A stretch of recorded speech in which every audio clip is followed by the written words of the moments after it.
プラスワンでいいんで、ちょっと入れてあげると、すごいみんな出やすいですよ。はめちゃめちゃ最高のファシリテーションですね。はい。さあ、感情無視はないですよね。会議なのかみたいな。俺、別に言う必要なくない？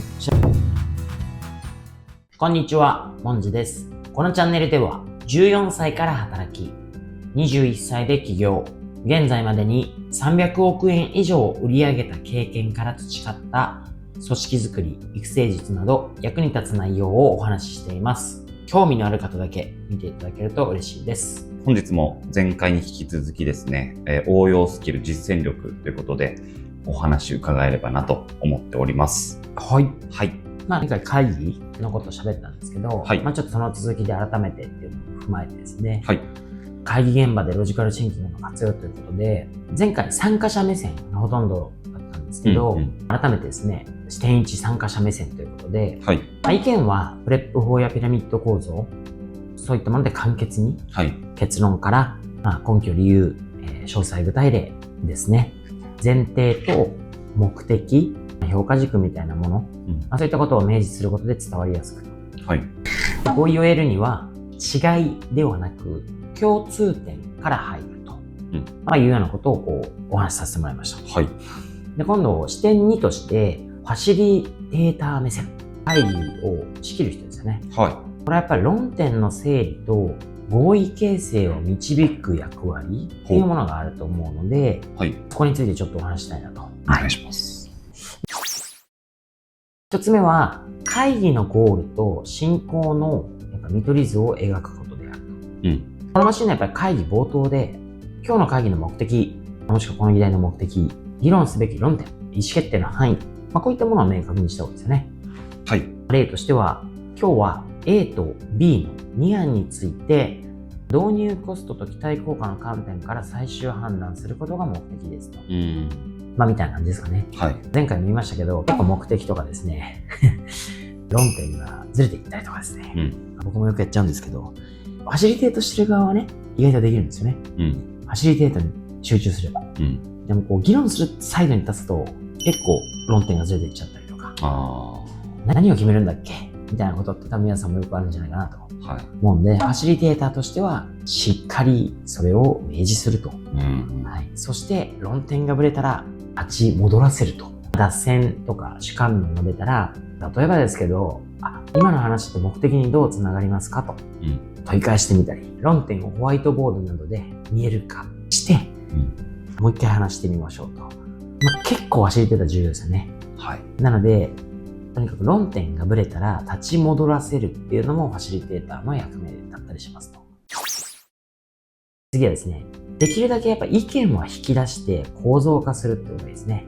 意見を引き出す際は、例えば〇〇さんの視点だとどんなリスクがありそうですかとか、なるべく視点をして聞くと出やすいんですよね。だからあんまり良くないファシリテートは、これもやっちゃうんですよみんな。僕もそうなんですけど、意見ありますか〇さんどうですか意見ありますかみたいな。これは、その幅が広すぎて、何を言っていいか分かんないとか、パッと考えられないですね。なるほど。だから、おすすめは、〇〇さんと、ね、プラスもう一個加えて聞く。これをやったらメリット何がありそうですかとか、これをやったらリスク何考えられそうですかプラスワンでいいんで、ちょっと入れてあげると、すごいみんな出やすいですよね。で、またその出た意見っていうのを、例えばメリット、デメリットとか、短期軸、長期軸とか、そういった軸で整理して意思決定につなげていくってことができるといいですね。面白いですね。構造か。合意形成っていうのは、ちょっと言い方悪いですけど、落としどころを描いたりとかする設計力みたいなのが必要かなと思ってまして。なるほど。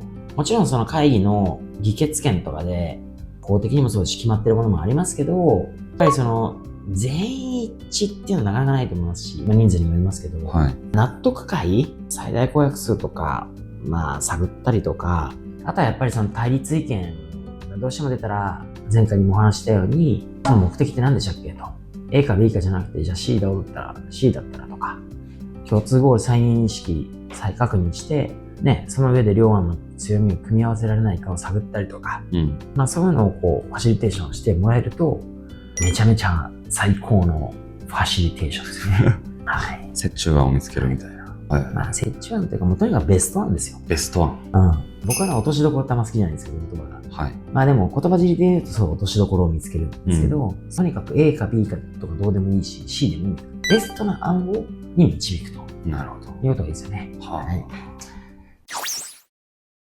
じゃあ、打って変わって、次の視点は、マネージャー目線みたいな。いわゆるだから意思決定下す、評価する人みたいな目線ですかね。ポイントはやっぱり論理と感情の両立で、チームの合意と納得を得るっていうことをこうやりたいですよね。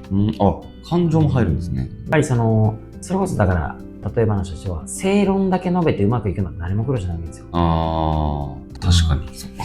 これ正論なんでやってください。だったら会議いらないじゃないですか。はいはい。究極ね。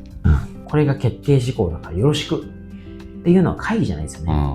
なんで会議開くかって言った時に、まあいろんな観点ありますけど、やっぱり合意形成を取って、合意形成の先には、やっぱりその決まったことに関して、みんながそこに一直線に走っていくみたいなことをしたいわけですから、納得が必要なんですよね。できるだけ。だから一つは、まあもちろん会議の形態にもよりますけど、例えばブレストとかだったら、意見いっぱい欲しいんだよと。意見を集めるミーティングだと。いう時もあれば、意見を決めたいと。その決めるの裏には今言ったように、合意形成から納得して決まったらみんな一直線にそこに走っていくという姿を理想とするんで、感情無視はないですよね。なるほど。改めてマネージャーとしては、会議っていうものは戦略実行の場として位置づけることも必要じゃないかなと。だから単なる意見交換の場ではなくて、意思決定と行動変化につながるか見てる。まさに今言った通りですよね。はい。議論が目的達成に向いてないときは、方向修正の判断をするのがマネージャーの役割だったりとか、先に言っちゃったんですけど、やっぱ感情を含んだ納得感を作ることって結構重要なんですよ。論理的に正しくても、感情的に納得できない決定は行動に結びつかないんで。だから合意形成においては、ちゃんと発言の場があったかとか、意見を聞いてもらえたかとかいうプロセスへの納得っていうのはやっぱ重要ですよね。確かにそうですね。自分が営業の立場だったら嫌ですもん。もうこう決まったんで、こうやってください。説明の会議です。それ会議なのかみたいな。俺別に言う必要なくない？そしたら資料流しておいてくれればいいのにみたいな。意見を聞くって言ったんだったら聞いてほしいし、意見を聞いたんだったら採用されなくてもいいけど、まあなんだろうな、場合によってはこう聞いてもらうってことが重要かもしれないし、そういう意見があるよってことを理解してもらえればいいかもしれないですけど。なるほど。次はやっぱり結論が出たら実行スピードへつなぐと。合意後っていうのはやっぱ誰がいつまでに何をやるか。5W11 的な感じですけど、5W11 を活用しながらその場で決める。でも 5W11 ってハウまで入っちゃって長いんで、とにかく誰が今ボール持つのか、いつまでに何をやるっていうのが次のステップなのかっていうのを、これね、次のステップ進めないんで、その場で決め、実行の流れを止めないことが大事ですよね。で、ロジカルに決めたことも、実行なき論理は無意味ですから、結局結果っていうのは行動からしか生まれないんで、その行動の手前のプロセスをこの会議とかで踏んでるわけじゃないですか。そしたら次行動しないと結果にはならないですよね。意味ないですよ。確かに。だからいかにこうね、実行させるスピードを速く、みたいなことをやっぱりこう、次にこう積んでいくのがやっぱりね、一つ役割じゃないかなと思いますよね。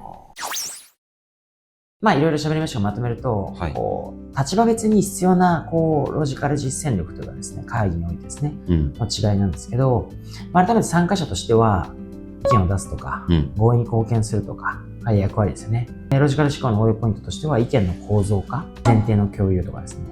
今度ファシリテーター視点からは、議論を設計、整理し合意形成を導くっていう役割だとしたら、論点整理、意見の構造化、軸の設定とかですね。